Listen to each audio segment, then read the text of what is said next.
para compartir la pantalla, eso lo hago aquí, ¿no es cierto? Señor, ahí al lado de las opciones tanto de micrófono como de video está una Aquí. cajita con una flechita, ahí la puede compartir. A ver, Ya le presento. aquí.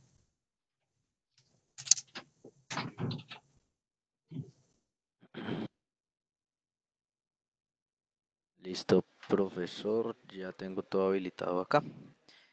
Entonces, muy buenos días a todos. El día de hoy el capítulo profesional de potencia y energía de nuevo les da la bienvenida a su ciclo de webinars técnicos que está desarrollando en el marco de las actividades que tiene planeada PES para este año. Estos webinars comenzaron con una iniciativa para hacer una divulgación científica de los temas de actualidad y asimismo para dar promoción al evento FICE, el cual va a ser el Congreso Insignia de la Sociedad de Potencia y Energía en Colombia, que se va a desarrollar este año del 4 al 6 de diciembre en la ciudad de Medellín. Al final de la presentación les compartiré algunos datos de interés para aquellos interesados en asistir a ese evento. Y asimismo les voy a compartir algunas de las redes sociales de IEEE para que ustedes se enteren de estas y otras iniciativas del capítulo profesional. Entonces, ya para dar inicio a la presentación, el día de hoy nos acompaña el profesor Enrique Quispe, el cual es profesor titular del Departamento de Energía y Mecánica de la Universidad Autónoma de Occidente. Él es ingeniero electricista de la Universidad Nacional de Ingeniería y es doctor de Ingeniería de la Universidad del Valle. Asimismo, él es un investigador senior de Colciencias y es IEEE Senior Member también. El día de hoy, él nos va a realizar una presentación sobre el rol de la eficiencia energética en la transición energética. Sin más que decir, le damos la bienvenida al profesor Enrique, agradeciéndole por su participación y colaboración y podemos dar inicio al webinar. Muchas gracias, profesor. Bueno, buenos días a todos. Entonces, digamos, esta conferencia este webinar tiene la intención pues, de enfocar el tema de lo que se llama transición energética y el rol que la eficiencia energética juega en este proceso. Entonces, esto, esto yo pienso que trae más preguntas que respuestas, porque realmente estamos en un proceso de mucho cambio, ¿no? Bien. Eh, Digámoslo, en primer lugar quería mostrar, digamos, por qué el actual sistema no puede seguir y por qué se decidió seguir con este, ir a otro sistema que es más sostenible energéticamente. Si nosotros, ustedes pueden ver ahí, eh, cuál es la energía primaria mundial suministrada en este momento. Y ustedes pueden, o sea, cuando hablamos de energía primaria, todavía no hablamos de electricidad, ¿no? Por si acaso, es importante. Energía primaria es antes de ser convertida. Entonces, en energía primaria aquí tenemos carbón, tenemos petróleo, oil, gas natural, energía nuclear, la energía hidráulica, digamos, los biocombustibles y los desperdicios y otras. En ese otros está lo que sería las fuentes renovables de energía, la eólica, solar, ¿no? Entonces, si ustedes ven este cuadro, ustedes pueden observar que el 81% de la energía primaria mundial es suministrada por combustibles fósiles. Y a pesar que ha crecido tanto la energía renovable últimamente, en el gráfico aparece solamente como un pequeñito que se ve como un color gris al final, en la cima de todo, ¿no? Si a eso le sumamos los biocombustibles y los desperdicios, eso llega básicamente a un 14% de fuentes renovables en este momento a nivel mundial. Entonces eso ya nos va dando una idea. Aquí tenemos lo mismo, sino que más específico. Aquí el 22% es gas natural, 32% es petróleo, 27% es carbón.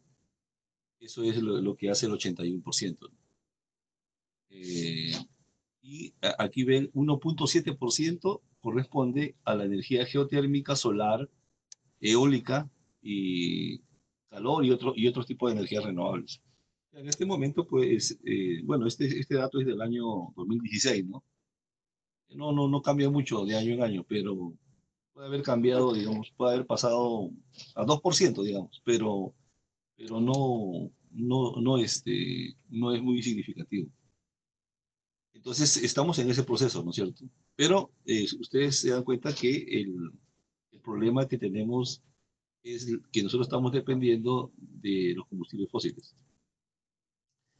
Ahora, si nosotros vamos a qué se usa a nivel mundial en la generación de energía eléctrica, vemos también que los combustibles fósiles, que aparece aquí con color azulado, azul celeste, es el 65%. En Colombia este porcentaje es menor. En Colombia combustible fósil debe ser 35%, 40%. Y el 50%, 60% es la hidráulica, ¿no?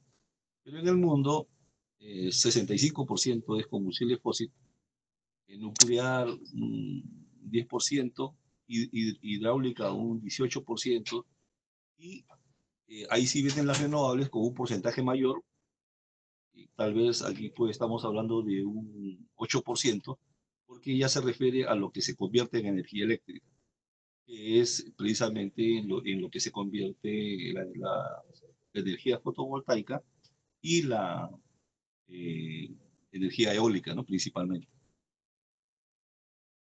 Entonces, tenemos básicamente que, si sumamos esos dos, tenemos el 24% es generada por fuentes renovables, hablando de electricidad, mientras que el 65% es combustible fósil, ¿no? Bien, bueno, aquí está básicamente ¿cómo será eso en el 2030? Esa es una pregunta que nos hacemos, ¿no? Por lo que vemos, ya hasta el momento vemos que es muy difícil que los combustibles fósiles dejen de ser un elemento principal en la energía primaria, ¿no? Porque es imposible en este momento eh, reemplazarlos, ¿sí? Bien. Y cuando ya hablamos de consumo de energía, que es la energía que se está consumiendo para usos, entonces tenemos, ustedes pueden ver, eh, tenemos aquí eh, el, básicamente también el 67% viene de combustibles fósiles, ¿no es cierto? Luego, o sea, pero esos combustibles fósiles se están usando en algo concreto, por ejemplo, a nivel doméstico, se están usando en transporte, se están usando en las industrias, etcétera, ¿no? Y la electricidad representa el 18.8% de del consumo final de energía. Y el 3.4% se refiere a la energía solar térmica y geotérmica. Entonces, en ese gráfico también nos ve que la dependencia, digamos, que tenemos como en el uso de la energía también es muy fuerte en combustibles fósiles. Y como ustedes saben, pues ese trae un problema grave con las emisiones de CO2. Si nosotros nos vamos a Colombia, en Colombia, ¿cómo creen que estamos, no? Ustedes ven, en Colombia tenemos, este es un gráfico de la oferta primaria de Colombia. Tenemos el 76% de la energía primaria es combustible fósil también en Colombia. 24% es energía renovable. Aquí tenemos otro gráfico un poquito más específico, con porcentajes. Eh, la energía primaria, fíjense, prácticamente aquí tenemos 15, que era lo que yo había dicho allá, perdón, cuando había dicho creo que como 70%.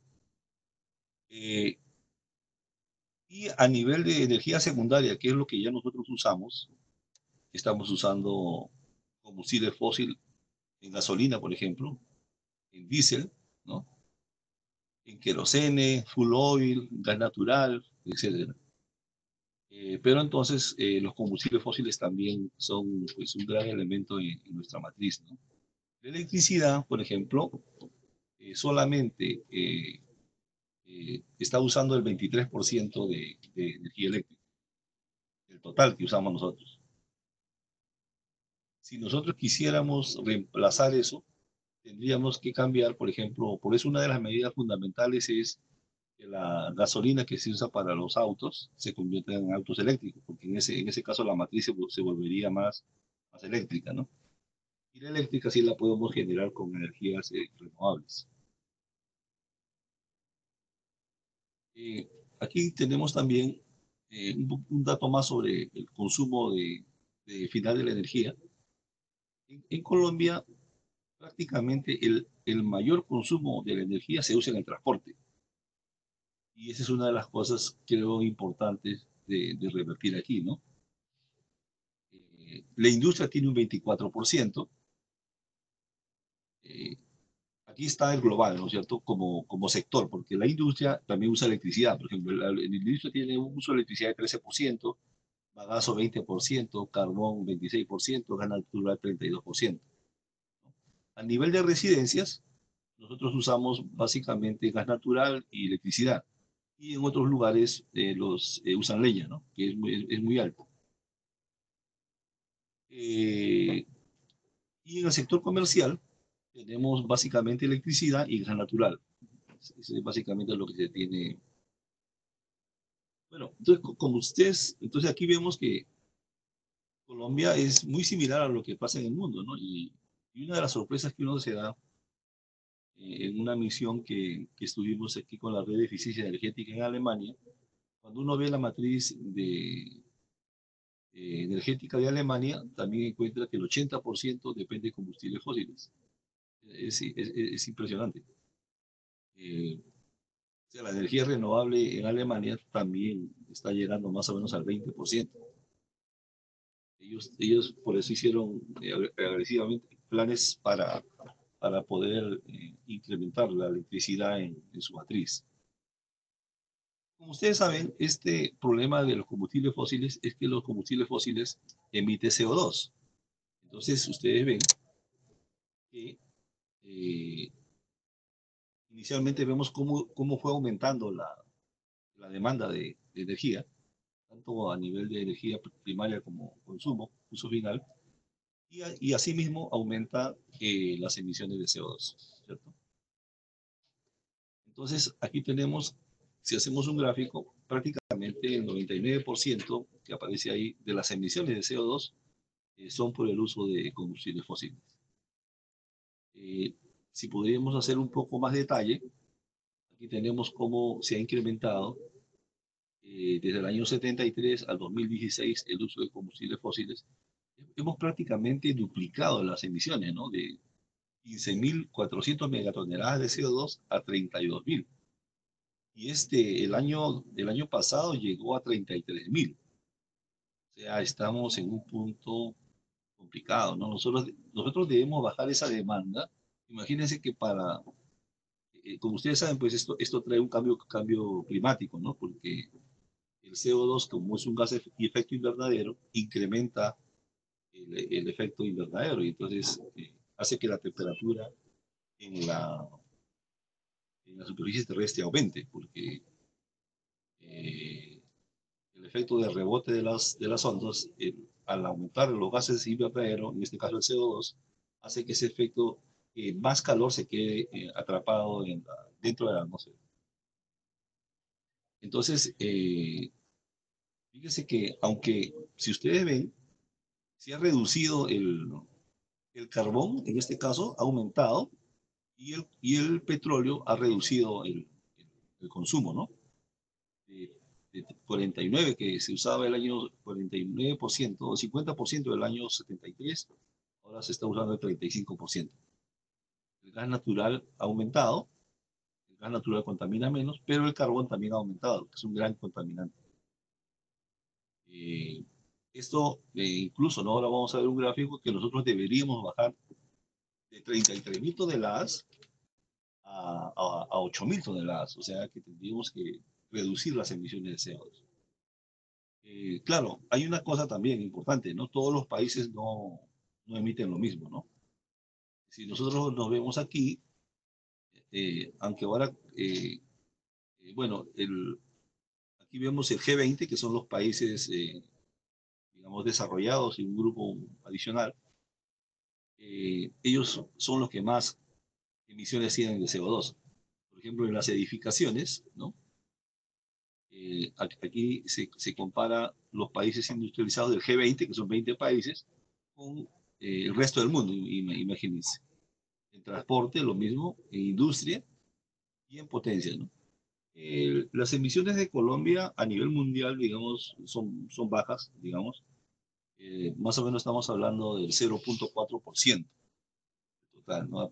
Y Colombia es, es la economía número más o menos está como 32 del mundo, ¿no? 32, 33 del mundo. Pero nosotros, como ustedes pudieron ver, la energía en la industria es poca, más es en transporte, ¿no es cierto? Ahí tenemos también una oportunidad, ¿no?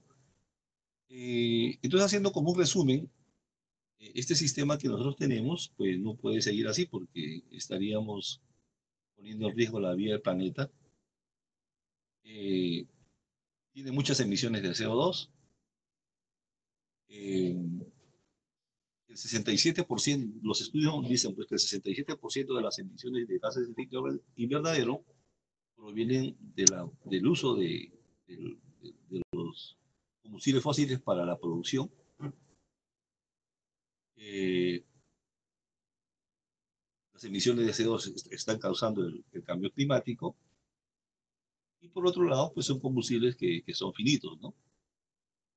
Y por otro lado, el sistema es muy ineficiente, hay mucho derroche de energía. Colombia, más o menos, la eficiencia del sistema de Colombia es 50%, por decirlo así. Eh, y también tenemos una cultura del consumismo, que ese es uno de los factores también que influyen, ¿no? Que influyen. Bueno, entonces, todo esto dio lugar pues, al fenómeno que ahora vivimos, que es la transición energética, que es un sistema energético sostenible, ¿no? Donde la eficiencia energética tiene un rol interesante e importante. Eh, si nosotros nos hacemos estas preguntas, ¿qué alternativas tecnológicas hay para reducir las emisiones de CO2? ¿Qué características debe tener un sistema energético sostenible? Y hay que tener en cuenta que el Acuerdo de París ya estableció que todos tenemos que cumplir un plan para pasar limitar la temperatura a 2 grados Celsius. En este sentido, se ha definido, digamos, dos escenarios, ¿no? Un escenario donde, ¿qué pasaría si el mundo cumple las nuevas políticas que se han establecido a nivel mundial eh, para que son políticas que se están cumpliendo porque, digamos, los sistemas necesitan ser más eficientes, ser más limpios? O si nosotros, y el otro escenario es incumplir lo que se llama el Acuerdo de París. Entonces tenemos esos dos puntos, ¿no? Si se cumplen las nuevas políticas, pero si nosotros cumplimos esas políticas, tenemos una cuestión, que las emisiones de CO2, la temperatura va a superar los 2 grados. Para que no supere los 2 grados, tendríamos que estar en el escenario que se le llama 2DS, o que hay, donde hay un 66% de probabilidades de que esté por debajo de 2 grados. Eh, entonces, este es el gráfico que se presenta. Si nosotros seguimos las nuevas políticas, el escenario que hay actual, las emisiones de CO2 van a aumentar, van a llegar a 2050, puede estar llegando a casi 40.000 toneladas, gigatoneladas de CO2. Digo, 40 gigatoneladas de CO2, pero nosotros deberíamos reducir esto para estar en el escenario donde no habría el cambio climático, no habrían los efectos complicados del cambio climático. Tendríamos que tener entonces bajar las emisiones a 8 gigatoneladas de CO2. De que fíjese todo lo que hay que lograr. Bueno, entonces, pero aquí ya han hecho las simulaciones, y en las simulaciones, en el año 2050, está la eficiencia energética, puede dar más o menos un 35%, bajar las emisiones, las energías renovables en un 40%, la nuclear en un 10%, los cambios de combustible en un 10%, y etcétera, más o menos, ¿no es cierto? Esa es una de las cosas que tenemos. Entonces vemos aquí básicamente dos tecnologías: la eficiencia energética, las energías renovables y, bueno, ese es la captura de carbono, captura y almacenamiento de carbono. Eh, en cuanto a sectores, los sectores, digamos, que más pueden influir en el cambio de las emisiones, ese es el sector de potencia, o sea, donde se está convirtiendo la potencia por los tipos de, por ejemplo, sobre todo lo que serían eh, digamos, para la generación con, con carbón, y todas esas centrales térmicas crean una polución muy grande, ¿no? En la industria tenemos también una gran oportunidad, y en el transporte, bueno, básicamente esos serían los sectores donde podríamos ahorrar, ¿no? Eh, bueno, entonces básicamente, como hablamos de eficiencia energética, hay que definir, digamos, qué es la eficiencia energética, ¿no? Entonces, la eficiencia energética, bueno, aquí está la definición de la norma: energía de salida sobre energía de entrada, ¿no? O también la producción obtenida sobre la energía de entrada. Entonces, yo puedo aumentar la eficiencia si tengo más energía de salida eh, con la misma energía de entrada, ¿no es cierto? Por ejemplo, la misma iluminación con menos consumo, o la misma producción consumiendo menos. Eh, entonces, hay una definición que es muy conocida: eficiencia energética es el conjunto de actividades que permite disminuir el consumo energético de un proceso, manteniendo el mismo nivel de producción del producto o del servicio. Por ejemplo, la misma iluminación, reduciendo el consumo; la misma producción de pantalones, por ejemplo, consumiendo menos. Ese es básicamente. Ahora, brevemente, si nosotros tenemos que aumentar la eficiencia energética, aunque es importante aclarar que cuando uno habla de eficiencia energética, por ejemplo, en esta definición ya se está hablando de incremento de la eficiencia energética, pero a ese incremento de la eficiencia energética se le llama eficiencia energética, ¿sí? No sé si quedó claro aquí. Porque fíjese, el conjunto de actividades que permiten disminuir el consumo, manteniendo el mismo nivel de producción. O sea, yo tengo la relación de eficiencia, la tengo que aumentar para poder cumplir eso. Bien, hay dos formas de mejorar la eficiencia energética. Uno es por cambio tecnológico, que es la que prácticamente todos conocen, usando equipos de mayor eficiencia, nuevas tecnologías, o optimizando los procesos. Y el otro es una cuestión que ya no es tecnológica, sino es más organizativa, que es la gestión energética, ¿no? Ambas son muy importantes. Nosotros hicimos un estudio aquí en la red de eficiencia energética, donde la autónoma participó a nivel de las 5 ciudades de Colombia.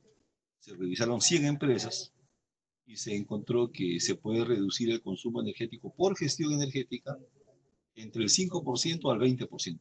Eso fue impresionante.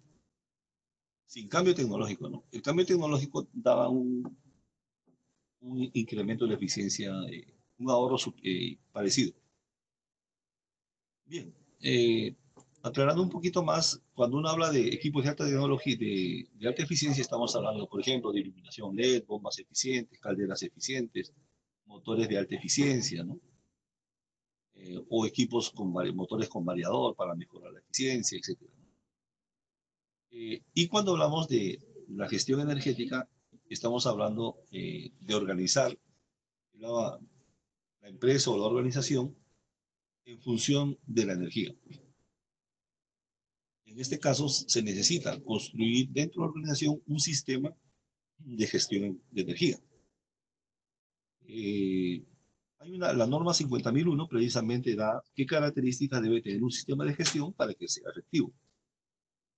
Por eso, a un sistema de gestión de energía que cumple la norma 50.001 se le llama un sistema estándar del manejo de energía. Otro ya quiere, pues, tener la certificación, ¿no? Pero, digamos, entonces la eficiencia energética se puede incrementar por esas vías. Entonces, cuando ya hablamos de este proceso de transición energética, donde vamos a reducir las emisiones, estamos hablando básicamente de un proceso donde vamos a pasar de un sistema de altas emisiones de CO2 a un sistema de bajas emisiones de CO2. Un sistema basado en combustibles fósiles a un sistema que ya sea sostenible, donde básicamente haya energías renovables, redes inteligentes y una alta eficiencia energética. Estamos hablando de también de pasar de un sistema de generación centralizado a una generación distribuida, a microredes eléctricas, redes inteligentes, Internet de las cosas, eh, de generación con combustibles fósiles a generación con energías renovables, de sistemas de energéticos eficientes a sistemas de alta energía, de alta eficiencia, eh, de un sistema de edificaciones que consume energía a un sistema de edificaciones, por ejemplo, que tiene cero emisiones de CO2, o sea que las edificaciones mismas pueden generar su energía. Y hablando del punto cultural, también hablamos de pasar de un sistema de consumo y digamos, derroche a un sistema de consumo responsable. Básicamente, esa es la... Eh, este fenómeno de transición energética, digamos, transición, como ustedes saben, es pasar de un estado a otro, ¿no? Es un cambio en el modo de ser. Es un proceso que se ha establecido que se llevará del año 2010, que empezó el 2010, sobre todo en Europa, principalmente Alemania, al 2050. Ese es básicamente. Bueno, y como anécdota, le digo que la norma ISO 50.001, precisamente el nombre le dieron la 50.001 porque cuando hicieron los cálculos a 2050, la eficiencia energética tenía un papel muy importante. Entonces dijeron, bueno, entonces pongámosle 50.001 a esa norma de gestión de energía. Bueno, este proceso va a permitir el desacople del incremento del Producto Interno Bruto, del consumo energético y del crecimiento de la población. Porque, digamos, lo que vivimos en el modelo tradicional es que aumenta la población, aumenta el consumo energético y aumenta el Producto Bruto Interno y aumenta las emisiones, ¿no es cierto? Pero aquí lo que se trata es de que el Producto Interno incremente y el consumo no incremente. Y las emisiones no incrementen. Ese es básicamente el proceso, por eso se habla de desacople del incremento del Producto Interno Bruto, del consumo energético y del crecimiento de la población. Aquí vemos un gráfico donde aquí está el Producto Bruto Interno, las simulaciones que ese Producto Interno va a seguir subiendo, la población al 2050 va a seguir aumentando, pero ya no en el mismo ritmo. Otros pronostican incluso que la población va a bajar y que la energía suministrada no va a seguir creciendo, sino se va a establecer, incluso va a bajar. Y las emisiones de CO2 que estaban subiendo hasta el momento, se supone que a partir de 2020 comienzan a bajar. Ese es los pronósticos que se han hecho. Se ha establecido que el suministro máximo de la energía El pico será el año 2030, a partir de ahí comenzará a bajar, ¿cierto? Eh, y digamos, este punto, este proceso del 20 al 30 es importantísimo, ¿no?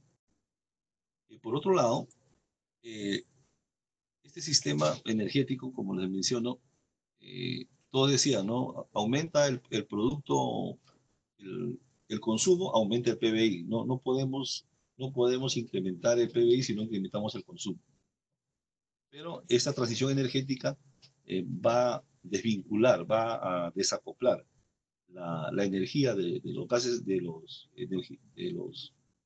eh, va a desacoplar el consumo porque se va a reducir el consumo de los combustibles fósiles. Esa es la idea.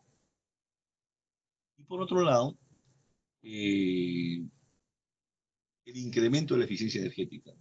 Por ejemplo, si nosotros usamos un motor de gasolina que tiene una eficiencia de 40%, pasamos a motor eléctrico, aunque tiene una eficiencia de, de 90%, hay un gran aumento de la eficiencia energética.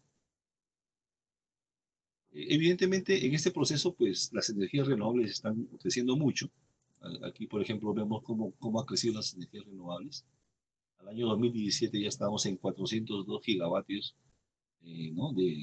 Instalados, ¿no? Solamente de células fotovoltaicas, pero como les había mencionado al comienzo, todavía eso es muy poquito dentro del contexto, ¿no?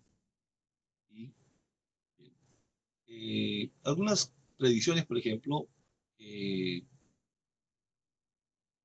es que ya estamos en el 2020, eh, se requiere mucha inversión del Producto Bruto Interno en energías renovables, ¿no es cierto? El año 2022, el carbón ya tiene su máximo punto de consumo y va a comenzar a caer.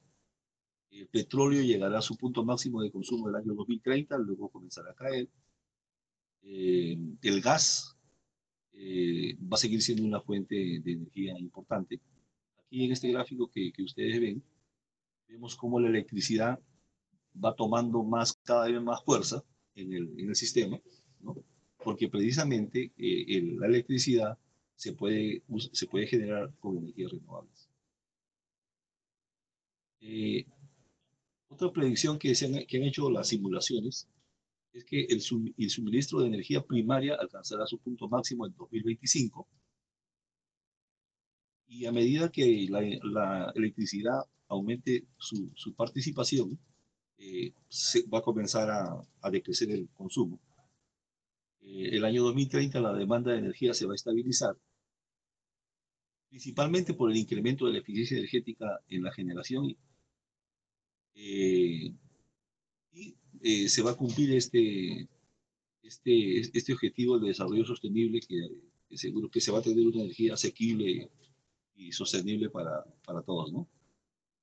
Eh, Como les mencioné, en el estudio que nosotros hicimos, nosotros podríamos reducir el consumo energético de una empresa en 20% por gestión energética, pero todos tendrían que tener un sistema de gestión energética y eso es un cambio cultural muy, muy grande, ¿no? Cambiar también los equipos, cambiar los equipos por equipos de mayor eficiencia.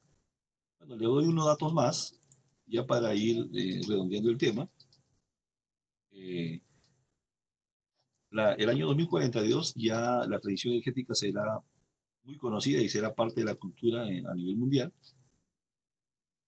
Eh, China y la India, pues en ese momento van a ser superpotencias, ¿no?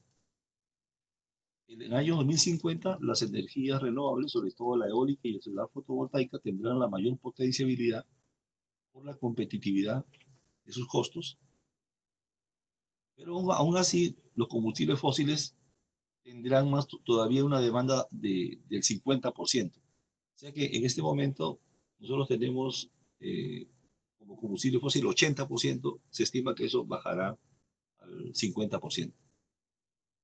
Y en el 2050 las emisiones de CO2 relacionadas con la energía total consumida serán la mitad del nivel actual. En esto es muy, muy importante la actuación de todo, de cada uno de nosotros, ¿no? ¿Por qué entonces hablamos de la importancia de la eficiencia energética? ¿Y cuál es el rol de la eficiencia energética en este tema de la transición? Porque si nosotros vemos el gráfico que tenemos aquí, nosotros estamos en el 2019, o sea, estamos por esta zona de aquí. Fíjese que la eficiencia energética tiene un rol muy importante en la disminución de las emisiones de CO2, aún más importante que el de las energías renovables, por la sencilla razón de que la eficiencia energética se puede implementar rápidamente, mientras que las energías renovables tienen todo un proceso, ¿no? Como ustedes saben, se dio una licitación donde en Colombia se van a instalar 1.5 gigavatios en los próximos 10 años, pero 1.5 gigavatios es el 10% básicamente más o menos 10% de la potencia instalada actual, ¿no? Que tenemos. Entonces, fíjese, ese 10% y el tiempo que se va a tomar, mientras que la eficiencia energética la podríamos aplicar, digamos, rápidamente. Entonces, se estima que en el periodo del 2020 al 2030, la eficiencia energética tendrá un rol más importante incluso que el de las energías renovables en la reducción de CO2. Ya el 2050, por ejemplo, de acuerdo a las estimaciones que se han hecho, la eficiencia energética tiene un 35% de intervención en la reducción del CO2, las renovables 37%, cambio combustible 8%, 5% la nuclear y el 10% captura de carbono. Eh, la intensidad energética eh, mide, digamos, cuán eficiente somos nosotros. Mide básicamente el Producto Bruto Interno entre la energía consumida del país, ¿no? Todo lo que consume el país entre el Producto Bruto Interno. Y eso debería bajar, ¿no?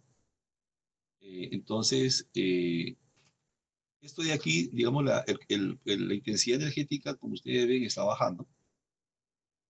Y en este momento, 2020, estamos aproximadamente eh,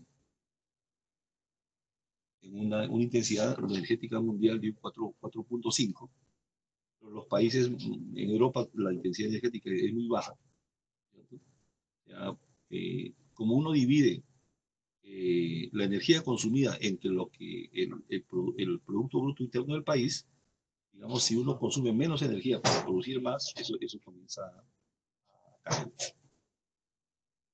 Por esas razones, se dice que se menciona, y pues yo soy un convencido de esto, que la eficiencia energética es la piedra angular, es el punto de partida de la transición energética a un futuro energético más limpio y más sostenible.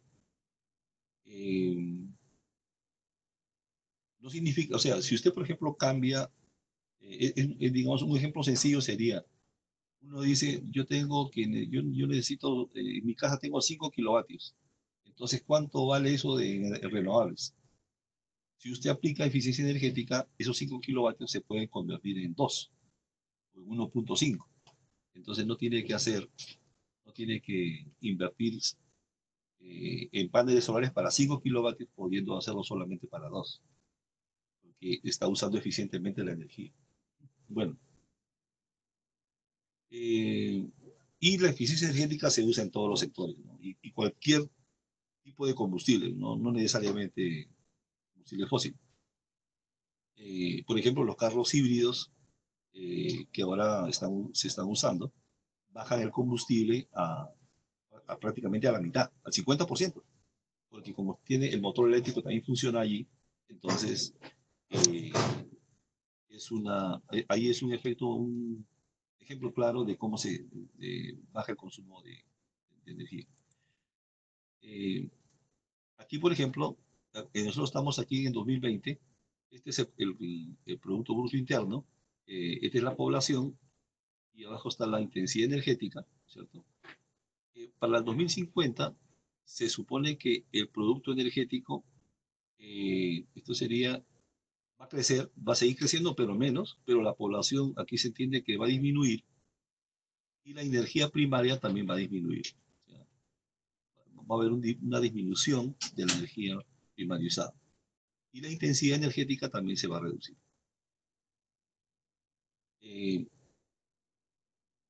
el rol de la eficiencia energética también vemos aquí cuál es el impacto de la eficiencia energética tiene, por ejemplo, en el transporte.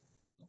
Mire todo lo que puede reducir al 2050, estamos en el 2020, puede reducir, bueno, aquí estamos en un porcentaje del transporte, tenemos un 30%, 35% de reducción en las edificaciones y en las empresas de manufactura. O sea que eh, en esos sectores la eficiencia energética puede aportar mucho en cuanto a a la reducción de la demanda. Ya para terminar, eh, voy a dar unos casos de motores, que es el campo que yo trabajo. En los motores eléctricos ha habido un cambio tremendo en lo que se refiere a la tecnología. Los motores ahora se clasifican por IE1, el estándar, IE2, el de alta eficiencia, IE3, el motor de eficiencia premium, IE4, super premium, y ahora ya hay un IE5, y se ha desarrollado nuevos tipos de motores, no solamente ya el motor de inducción clásico, sino el motor de imán permanente, el motor de reluctancia, motores de imán permanente accionados con inversores. Bueno, todo eso ha hecho que se incremente la energía, la eficiencia, digo. Bueno, entonces unos datos rápidos, ya para cerrar. Eh, si nosotros usáramos solamente motores IE2 y IE3 en el mundo, podríamos ahorrar 300 teravatios hora por año de electricidad en el año 2030. Imagínense. Eh, es como tendríamos y dejaríamos de emitir 200 megatoneladas de CO2, que es la emisión de una planta de carbón de 1 gigavatio de potencia. ¿Sí? Son 60 plantas, o sea, son 4 veces Colombia, digamos, porque Colombia tiene más o menos 15 gigavatios. Eso es impresionante. Estos son datos recientes de un informe de motores. En la transición a sistemas de motores enérgicamente eficientes puede reducir la demanda global del 20 a 30% del año 2030. Eso es algo importantísimo. Eh, bueno, y en los sectores industriales y edificaciones realmente el mayor consumo es en los motores eléctricos, porque sobre todo pues, por las bombas, etcétera, ¿no? El 53% de la electricidad mundial es usado en motores eléctricos a nivel mundial, ¿no? Por eso de la industria, ¿no? Están incrementando las emisiones de CO2 en 6.800 megatoneladas de CO2. Y los sistemas accionados con motores de tamaño medio representan el 10%. Bueno, estos ya son los motores más pequeños, representan el 10% del stock global, pero el consumo del 68% de la energía usada en los motores. En Colombia, fíjense que no nos hemos quedado atrás en eso. Tenemos un RETIC, que es un MEPS. MEPS se refiere a un estándar de consumo mínimo de energía. En este momento, por ejemplo, nosotros solamente ya no podemos vender motores IE1, sino solamente motores IE2, que son motores de alta eficiencia, aunque esos eran los motores que se usaban en Estados Unidos en el año 1997. Allí ellos prohibieron el motor IE1. Nosotros ya estamos ahí, pero lo interesante es que el próximo año, 2020, ya no se van a poder vender motores IE2, sino IE3 en adelante. Entonces, realmente hay un gran trabajo, digamos, y un gran reto y un gran trabajo que se ha hecho en el tema de motores eléctricos en Colombia. Bueno, finalmente, eh, esto de la transición nos trae unos retos, ¿no? Porque, por ejemplo, los retos de las fuentes renovables de energía.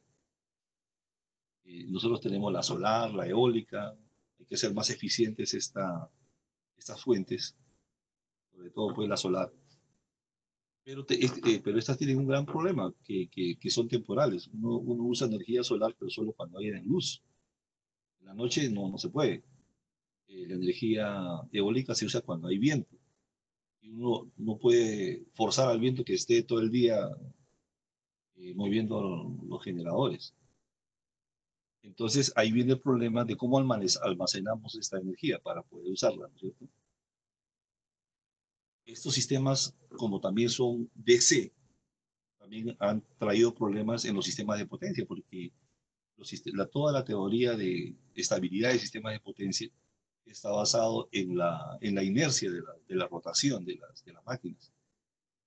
En el caso de-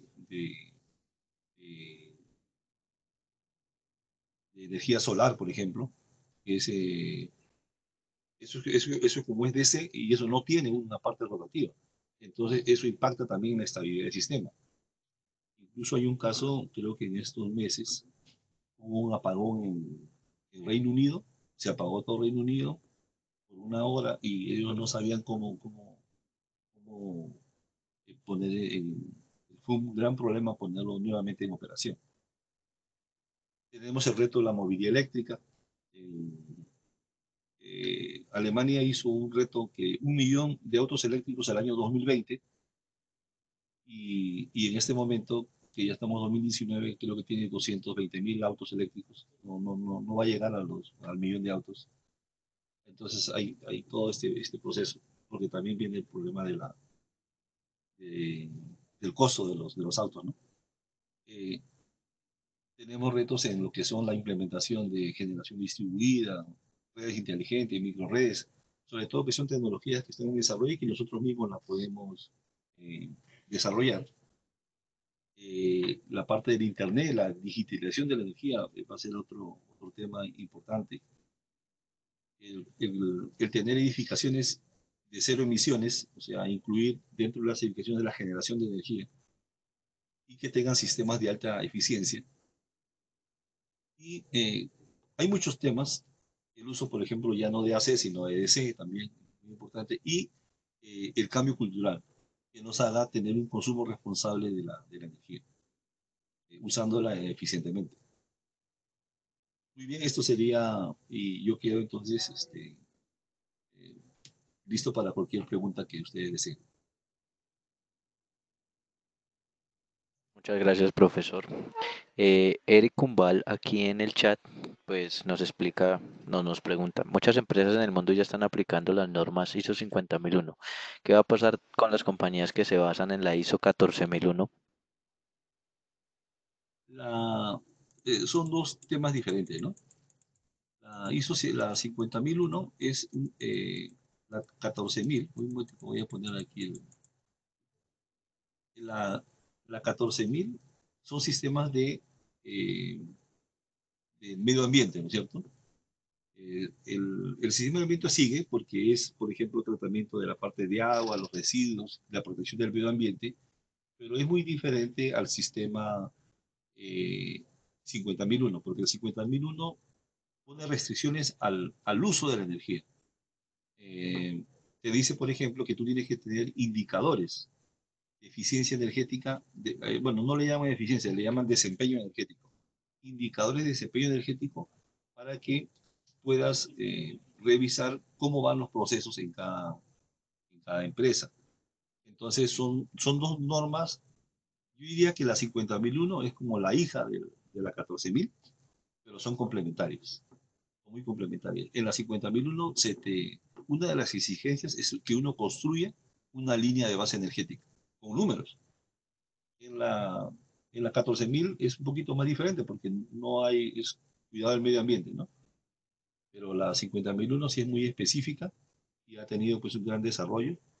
Inclusive pues, yo participo en el comité del 228 que es de sistemas de energía de IDICONTEC y ya en este momento tenemos nosotros varias, la 50.002, la 50.003, la 50.004, la 50.006, etcétera, porque cada aspecto por ejemplo, sobre indicadores energéticos hay una norma, sobre la línea base de energía hay otra norma, etcétera.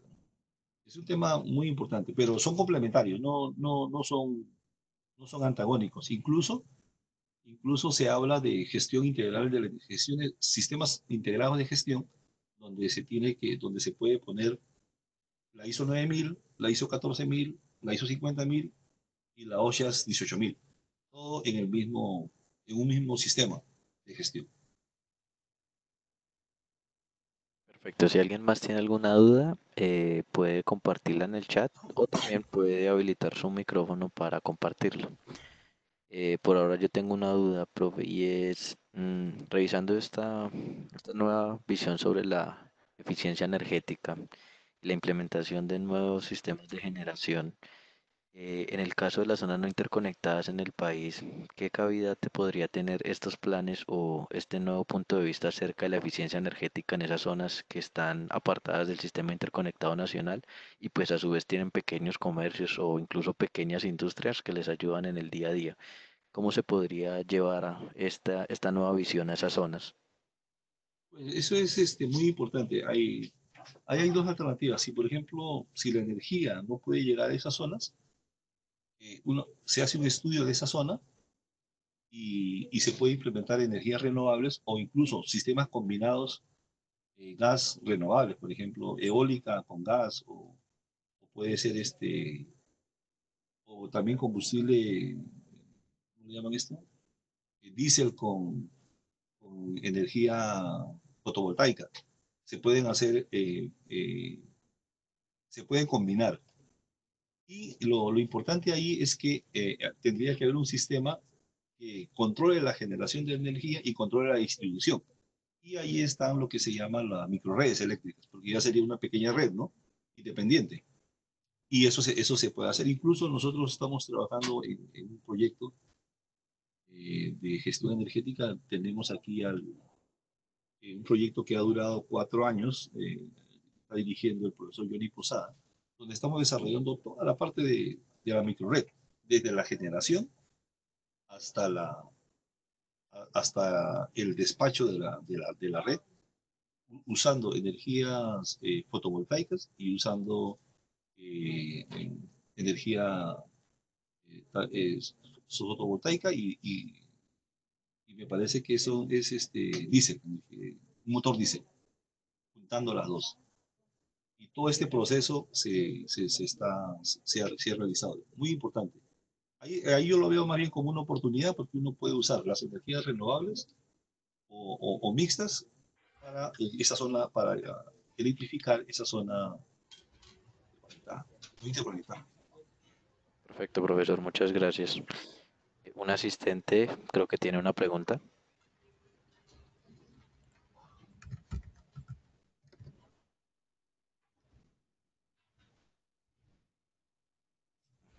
Me comparten una pregunta aquí en el chat y es, en su opinión, frente al fracking en Colombia, ¿cómo ve usted la transición energética para el país? ¿Cómo es ese contexto ahí, profe? Un contexto muy polémico, ¿no? Porque, digamos, ahí pues tiene que ver el cuidado del medio ambiente y la producción de petróleo. Entonces, por lo que ustedes ven ahí, Colombia es un país de petróleo, o sea, ahí no hay nada o sea, fíjese que no vamos a demorar 10 años eh, poniendo 1.5 gigavatios de, de energías renovables. Pero, digamos, y esas energías renovables no aseguran tampoco la estabilidad del sistema, porque ahora con el problema de Brutano tenemos este problema de energía, porque, como le digo, las renovables no funcionan en la noche, no son constantes, o sea, no sirven de base al sistema. Es un problema complicado. Yo pienso que se tiene que buscar pues el punto medio, ¿no? Producir sin dañar el medio ambiente, yo creo que es principal, ¿no? Y habrá que hacer los estudios necesarios, porque también nosotros vivimos aquí en la Tierra y no nos podemos ir a otro planeta, ¿no? Entonces, pienso que cuidar el medio ambiente es muy importante, ¿no? Correcto, profesor. Aquí tengo otras dos preguntas. La primera de Jaime Quintero y es, ¿en qué países es obligatorio la implementación de sistemas de gestión energética? ¿Cómo va Colombia en ese sentido? En Colombia se dio una resolución donde, donde se da incentivos para la persona que implementa un sistema de energía. Entonces, se implementa el sistema y se le dice a Colciencias o al Ministerio de Energía y Minas, mire, implementamos este sistema. Entonces, ellos dicen, bueno, ¿y cuánto han gastado? Hemos gastado tanto, entonces comienzan a reconocer los gastos. Eh, pero creo que no hay gastos en equipos, porque en equipos es aparte, ¿no? Por ejemplo, en motores eléctricos, en variadores de frecuencia eh, y en otros tipos dispositivos lo que se llama, hay unos incentivos tributarios, no se le cobra el IVA, por ejemplo. Y a nivel mundial no hay una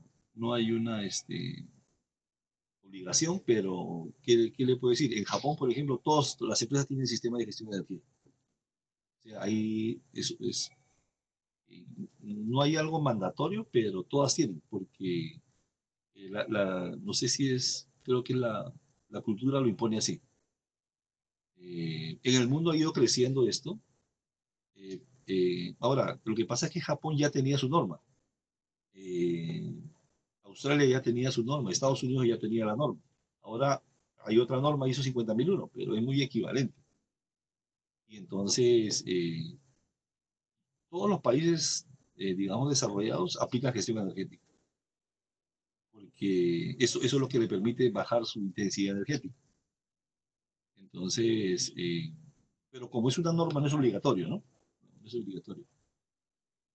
Lo que es obligatorio es cuando se convierte en MEPS, o por ejemplo, MEPS son siglas en inglés, Minimum Standard Efficiency, o sea, como una cosa obligatoria, o por ejemplo, un reglamento, el RETIE, que es un reglamento, que es un reglamento técnico que si no ponen bien las instalaciones, peligra la vida humana, etc.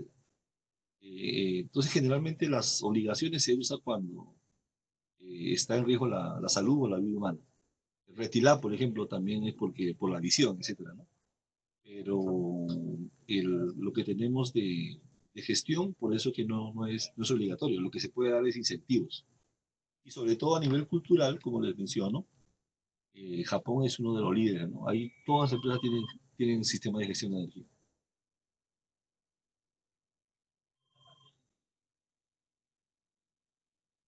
Sería la, Esa sería la respuesta. Esta es la última pregunta. ¿Cuál es el futuro de la eficiencia energética? ¿Hay normas en proyecto o seguimos con las 50.001? ¿Cómo afecta esto el hecho de que ahora estemos dentro de la OCDE? No entendí bien ahí, perdón. Repito. ¿Cuál es el futuro de la eficiencia energética? ¿Hay normas en proyecto o seguimos con las 50.001? ¿Y cómo afecta esto el hecho de que ahora estemos en la OCDE?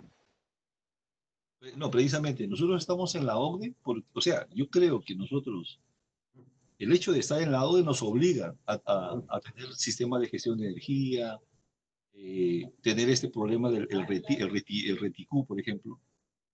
Entonces, ¿qué sucede? La norma de eficiencia energética no se puede dar una norma general, ¿no? Por ejemplo, para motores hay una norma, que es el RETICU, donde dice que solamente se puede usar en este momento motores, se puede comercializar motores IE2 de una eficiencia. Ya el próximo año comenzarán los motores IE3, que le subieron la eficiencia, ya no pueden comercializar, porque Colombia se comprometió con el Acuerdo de París. Entonces, me parece que en la parte térmica hay otras normas similares. Nosotros participamos en un proyecto de Naciones Unidas donde se aplicaba gestión energética y eficiencia energética en la parte de motores, aquí en Colombia. Eh, y la norma ISO 50001, personalmente, yo pienso que todas la tendrían que aplicar porque da los elementos básicos que tiene que tener un sistema para gestionar la energía. Porque la energía, digamos, es como el dinero, ¿no? Si usted para el dinero tiene un sistema financiero para que hay un contador, hay flujo de caja, etcétera. La energía no lo tiene, pero porque la energía ha sido considerado como un gasto, no como un recurso. No, entonces la energía siempre lo ponen, por ejemplo, en mantenimiento. Los costos de mantenimiento está la energía ahí, pero no, la energía tiene que salir tiene que integrarse como un elemento del sistema, como un recurso, ser administrada y, bueno, en ese caso, pues la ISO 50001 nos sirve para decir cómo tenemos que administrar la energía. Y de hecho, las reducciones de consumo son aproximadamente del 10-20%. Perfecto, profesor. No tenemos Perdón, más preguntas. sí, lo que yo diría es que la eficiencia energética, como dicen ahí las simulaciones, en este momento en la transición energética es lo más importante entre el 20 y el año de 2030. Tiene inclusive más peso en las simulaciones que el impacto de las energías renovables. Y las eficiencias energéticas se tiene que usar de todas formas, incluso, yo diría incluso más, cuando uno usa energías renovables. Ahora, el otro punto que no lo toqué, se están investigando nuevas formas de generar energía limpia, ¿no?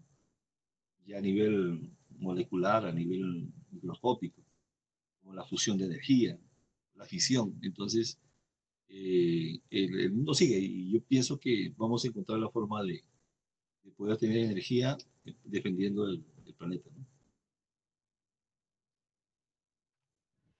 Perfecto, profe. Por Gracias. ahora no tenemos más preguntas.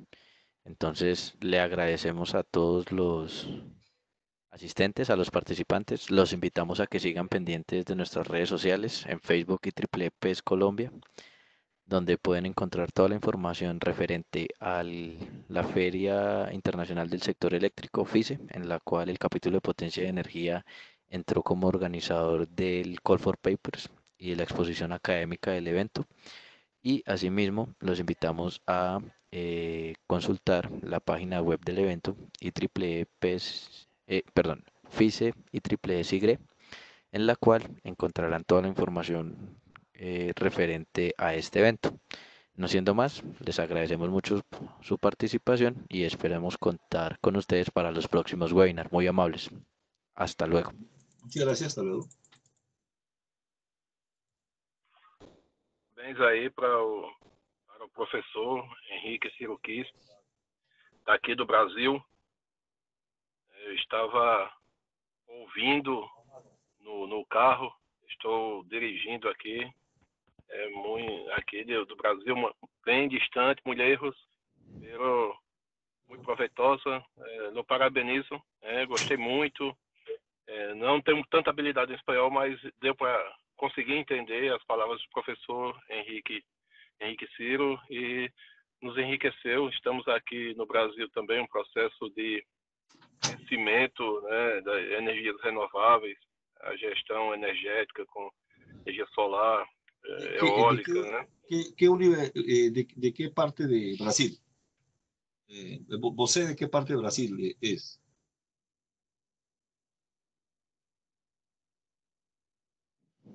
Creo que Candido no nos está escuchando. Candido, ¿estás ahí?